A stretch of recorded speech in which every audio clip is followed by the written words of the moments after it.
기도하고 말씀도록 하겠습니다.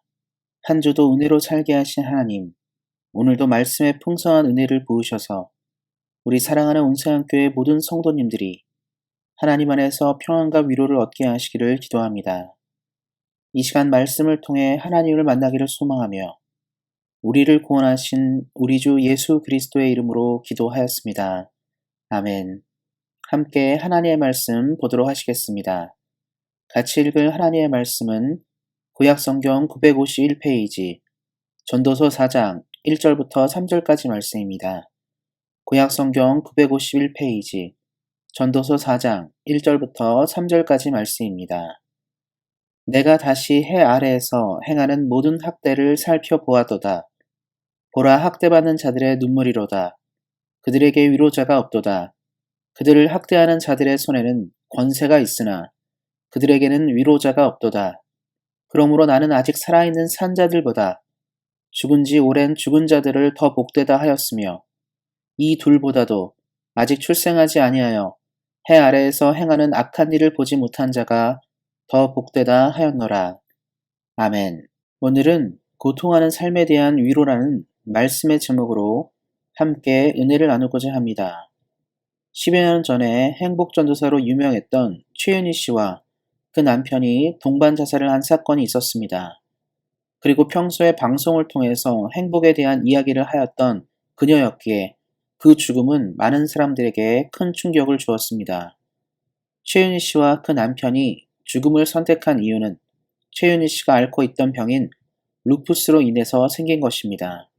그 병은 면역 체계의 이상으로 알 수 없는 통증이 주기적으로 반복되는 질병입니다.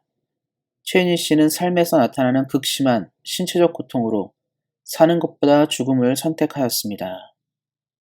이러한 이야기를 돌아보면 우리는 삶에서 만나는 큰 고통들이 때로는 삶을 이어가게 하지 못함을 알 수가 있습니다.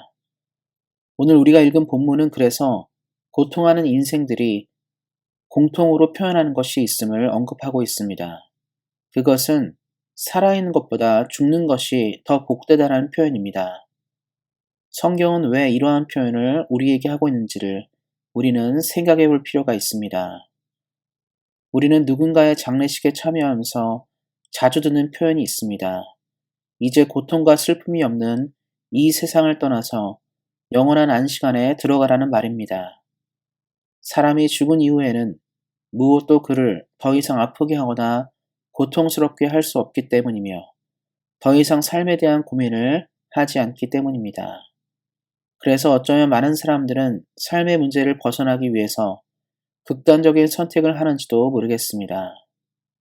그러나 우리는 하나님을 믿는 사람으로 우리들의 삶의 고통을 다르게 이해할 필요가 있습니다. 오늘 우리가 읽은 본문은 하나님이 없는 인생들이 가지는 생각들입니다. 본문의 저자였던 솔로몬은 왕위에 오르고 오랜 기간을 하나님을 떠나 있었습니다. 그래서 고통의 삶을 살아가는 사람들의 모습이 얼마나 절망적인지를 느꼈습니다. 삶보다 죽음이 더 복되다고 느낄 정도로 그는 깊은 상심을 했었습니다. 그래서 인생의 황혼에서 사는 것의 허무함을 말한 것입니다. 하지만 믿음으로 이 땅을 살아간 수많은 사람들의 고백은 솔로몬의 고백과 판이하게 다릅니다. 그들의 고백은 한결같이 후회 없는 인생을 살았다라고 고백합니다. 그 예로 사도 바울은 디모데후서 4장 7절 8절에서 이런 고백을 하고 있습니다. 나는 선한 싸움을 싸우고 나의 달려갈 길을 마치고 믿음을 지켰으니 이제 후로는 나를 위하여 의의 면류관이 예비되었으므로 주 곧 의로우신 재판장이 그 날에 내게 주실 것이며 내게만 아니라 주의 나타나심을 사모하는 모든 자에게도니라. 바울은 이 땅의 삶을 가치 있게 달려왔고 이제 맞이할 마지막 역시 후회가 없음을 고백하고 있습니다. 그는 쉽지 않은 이 땅의 삶을 주와 함께 행복하게 살았으며 그의 마지막 역시 이 땅에 미련이 없음을 보여주고 있습니다. 사랑하는 성도 여러분, 사람은 누구나 삶을 살아갑니다. 이는 모든 사람이 아무 근심 없이 행복하게만 살아가는 것을 의미하지 않습니다.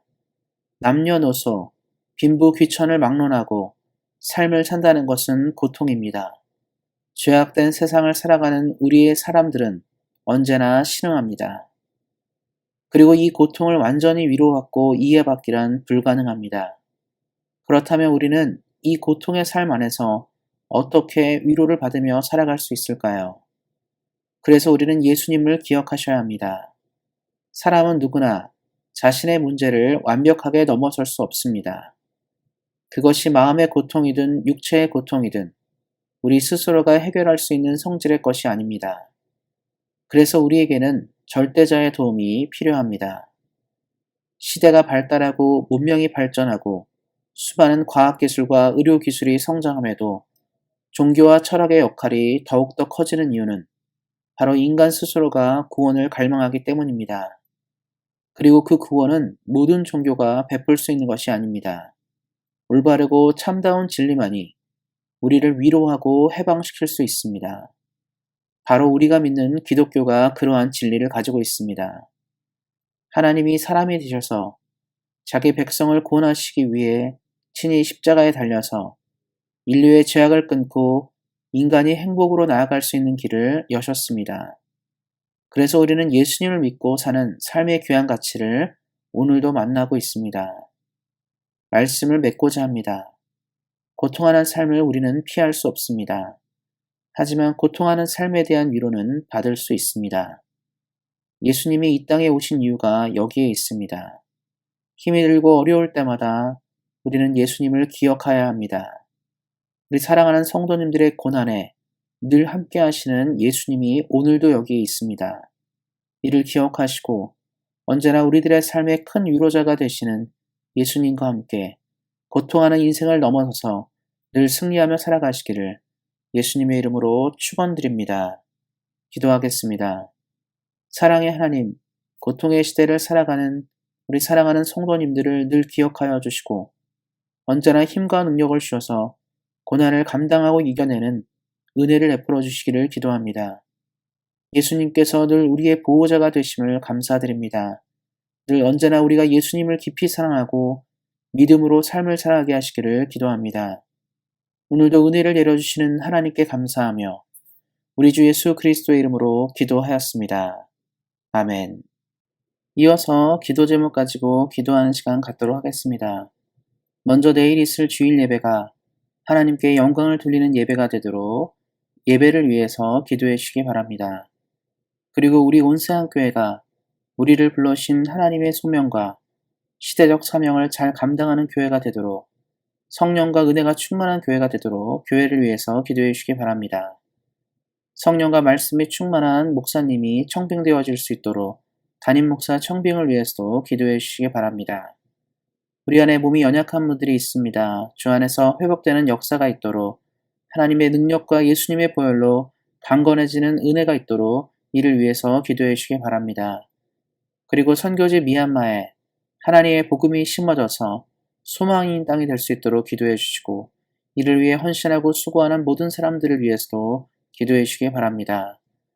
우리가 떠나온 조국 대한민국과 우리가 살고 있는 캐나다가 하나님을 잘 섬기며 주의 뜻을 실현하는 나라가 될 수 있도록 이를 위해서도 기도해 주시기 바랍니다. 끝으로 우리 사랑하는 성도님들의 개인 기도 제목 가지고 간절하게 기도하는 시간 갖도록 하겠습니다. 우리 사랑하는 성도님들께서 예수님의 도우심을 입으며 이 땅 가운데 늘 위로가 풍성히 넘치는 가운데 살아가시기를 다시 한번 예수님의 이름으로 축원드립니다. 오늘도 말씀 안에서 은혜 안에서 승리하세요. 주의 사랑으로 사랑합니다.